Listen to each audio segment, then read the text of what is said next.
بسم اللہ الرحمن الرحیم۔ معزز ناظرین کرام، آج کا ہمارا موضوع ایک مسئلے کی وضاحت کرنا ہے کہ عوام کے اندر یہ ایک بات مشہور ہے کہ بروز قیامت جب کسی بندے کو رب ذوالجلال پکارے گا تو اس کو ماں کے نام سے پکارا جائے گا، اور عوام جو ہیں وہ اس کی وجہ یہ بیان کرتے ہیں کہ اگر کسی شخص کا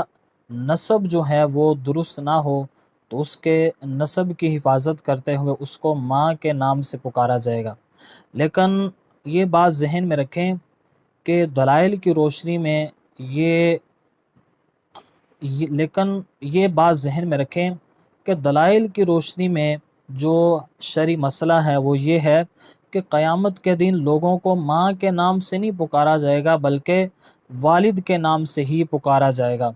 اس لیے کہ مشکوٰۃ شریف کے اندر اور اسی طرح مسند احمد کے اندر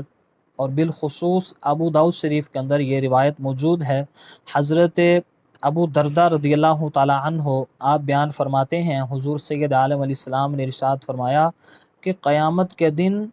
تمہیں تمہارے باپوں کے نام سے پکارا جائے گا تو اپنے نام اچھے رکھا کرو۔ یعنی اس حدیث کے اندر بڑی وضاحت کے ساتھ سرکار نے یہ بیان فرمایا ہے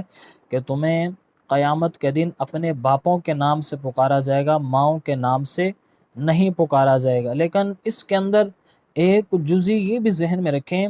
کہ حضرت سیدنا عیسیٰ علیہ السلام کو ان کی ماں کے نام سے یعنی سیدہ مریم رضی اللہ تعالی عنہا کے نام سے پکارا جائے گا، تو اس میں یہ ایک استثنائی صورت ہے اور یہ ان کی شان اعجاز ہے، یعنی یہ حضرت عیسیٰ علیہ السلام کا اعجاز ہے، ان کا معجزہ ہے کہ ان کو والدہ کے نام سے پکارا جائے گا۔ البتہ ان کے علاوہ دیگر جتنی بھی مخلوق ہے ان سب کو ماں کے نام سے نہیں بلکہ جس طرح دنیا میں نسب کو پہچاننے کے لیے والد کے نام سے پکارا جاتا ہے، تو اسی طرح بروز قیامت بھی لوگوں کو باپ کے نام سے ہی پکارا جائے گا، ماں کے نام سے نہیں پکارا جائے گا۔